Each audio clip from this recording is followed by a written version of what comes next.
नमस्कार, you and yoga में पुनः आपका स्वागत। आज के अंक में हम ये जानेंगे कि किस प्रकार से हमारा मन और हमारा शरीर ये दोनों संयुक्त हैं, आपस में मिले हुए हैं। एक को साधे बिना दूसरा सध नहीं सकता। मन को वश में करना है तो शरीर को वश में करना होगा, और यदि हम चाहते हैं कि हमारा शरीर हमारे मन के वश में रहे तो हमें दोनों पर ध्यान देते हुए अपने शरीर और मन दोनों की रक्षा करनी होगी, दोनों को वश में करना होगा, दोनों को पुष्ट बनाना होगा। तो योग शिख उपनिषद से आज एक वाक्य ले रहे हैं। योग शिख उपनिषद से आज हम कुछ श्लोक ले रहे हैं 25, 26 और 27, और देखेंगे कि इनमें क्या कहा गया। ये आपकी स्क्रीन पर भी प्रदर्शित हो रहे हैं। कहा गया है इनमें, मन को जीतने से पहले शरीर को वश में करना आवश्यक है, क्योंकि शरीर दो प्रकार के हैं, पक्व और अपरिपक्व। तो उसके लिए कहा गया, अपक्वः परिपक्वाश्च देहिनो द्विविधः स्मृतः अपक्वा योगहीनास्तु पक्वयोगेन देहिनः। तो कहा गया कि पक्व और अपरिपक्व ये दो प्रकार के शरीर हैं, अपक्व और परिपक्व। तो ये क्या हैं? योग साधन से रहित शरीर कच्चा यानी अपक्व कहलाता है।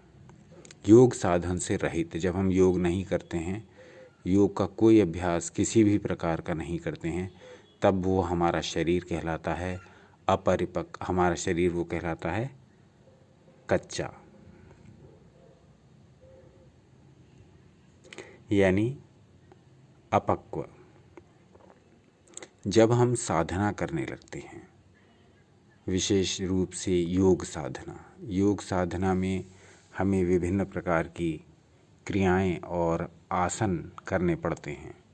यह आसन और यह सूक्ष्म अभ्यास करते करते हमारा शरीर ट्रेंड हो जाता है, हमारे कंट्रोल में आ जाता है। तो इस प्रकार का शरीर क्या कहलाता है? इस प्रकार का शरीर कहलाता है परिपक्व शरीर। तो शरीर परिपक्व जब तक नहीं होगा, जब तक हम इसको ट्रेंड नहीं करेंगे योग विद्या द्वारा। तो कहा गया, योग साधन करने से ही शरीर परिपक्व होता है।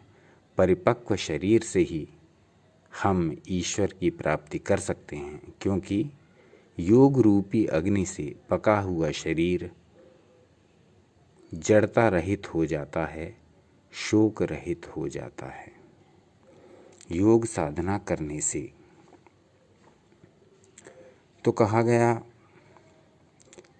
सर्वो योगाग्निज्ञा देहो यजडः शोक वर्जिता जड़स्तु पार्थिवो ज्ञेयो यपक्वो दुख दो भवेत।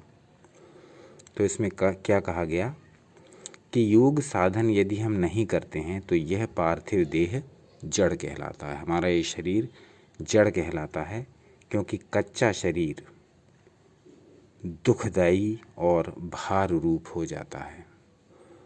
कच्चे शरीर में विभिन्न प्रकार के रोग, आलस, जड़ता, मूढ़ता, कंपन, इस प्रकार के विकार उत्पन्न होते हैं, क्योंकि शरीर हमारा ब्रह्मांड से हार्मोनाइज नहीं होता। ब्रह्मांड की शक्तियों से अपने आप को संयुक्त करने के लिए हमें अपने शरीर को ट्रेंड करना होगा, और उस ट्रेनिंग का एकमात्र माध्यम है योग साधना। क्योंकि शरीर को ट्रेंड करने के जो दूसरे माध्यम हैं, फिजिकल व्यायाम जितने हैं, फिजिकल ट्रेनिंग जितनी हैं, वो सब सीमित हैं। शरीर को केवल पुष्ट बनाती हैं, लेकिन योग साधन एकमात्र ऐसा साधन है जो शरीर और मन दोनों को साथ लेकर के चलता है। इसीलिए योग शिख उपनिषद के इन 3 श्लोकों को हम आपको प्रदर्शित कर रहे हैं, 25, 26 और 27, जिनमें स्पष्ट रूप से यह वर्णन है कि शरीर को साधे बिना मन नहीं सध सकता, और मन को साधे बिना शरीर नहीं सधेगा। तो कहा गया, ऐसे शरीर से, यानी कच्चे शरीर से, यानी अपक्व शरीर से।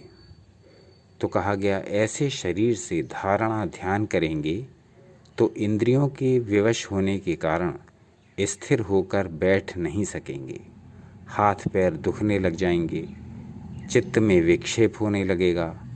इसलिए ब्रह्म के ध्यान को वहीं विसर्जन करना पड़ेगा। तो कहा गया कि जब शरीर कच्चा होगा तब ईश्वर का ध्यान भी कैसे लगेगा, अपने इष्ट देव देवी देवता में ध्यान कैसे लगेगा।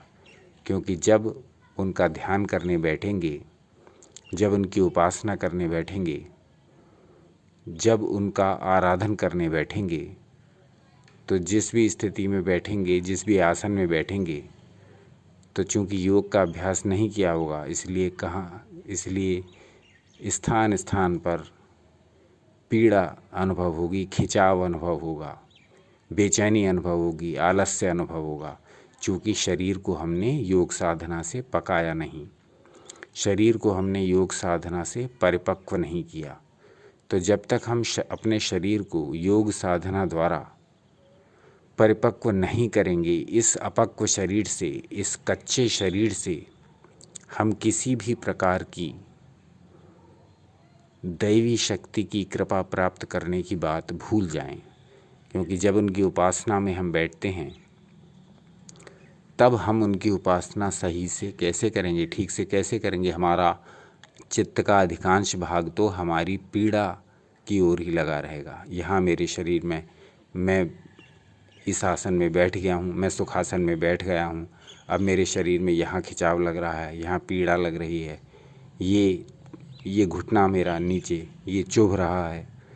इस प्रकार की क्रियाएं जब ही होंगी जब आपका शरीर, हमारा शरीर परिपक्व नहीं होगा योग साधन द्वारा। तो जब तक योग की क्रियाएं करके अपने शरीर को सिद्ध नहीं कर लेंगे, ट्रेंड नहीं कर लेंगे, एडजस्ट नहीं कर लेंगे प्रकृति के अनुसार, तब तक हम दैवी शक्तियों की कृपा प्राप्त करने की बात बिल्कुल भूल जाएं। तो सर्वप्रथम हमको योग साधन करके अपने शरीर को वश में करना है।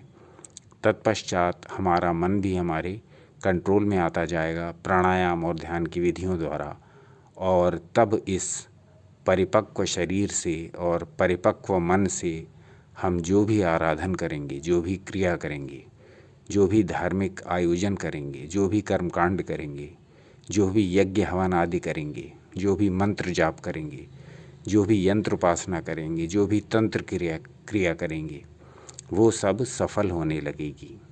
लेकिन वो जब तक सफल नहीं होगी, जब तक कि हम कच्चे हैं, अधूरे हैं, हमारे शरीर को बैठने का अभ्यास नहीं, हमारे शरीर को ध्यान में आने का अभ्यास नहीं, हमारे शरीर को ठीक से मंत्र जप कैसे किया जाता है इसका अभ्यास नहीं, तब तक हम कैसे अपने इष्ट देव या देवी की कृपा प्राप्त करेंगे।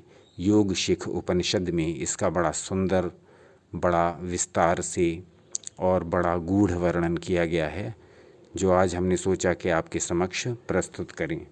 तो ये योग शिख उपनिषद के श्लोक संख्या हैं 25, 26 और 27, जो आपके स्क्रीन पर भी प्रदर्शित हो रहे हैं। तो देखते हैं।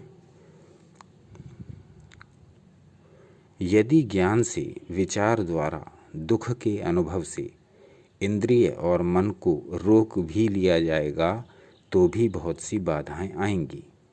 तो कहा गया कि मन को यदि आप फोर्सफुली रोक करके, ज़बरदस्ती रोक करके आप अपने इष्ट की आराधना में लगाएंगे तब भी ये सफल नहीं होगा, और विभिन्न प्रकार की बाधाएं आकर के आपकी साधना में विघ्न उपस्थित करेंगी। तो आज के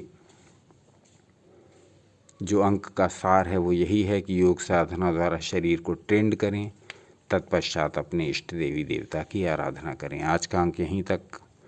देखते रहिए यू एंड योगा। आपका अनमोल समय हमें देने के लिए बहुत बहुत धन्यवाद।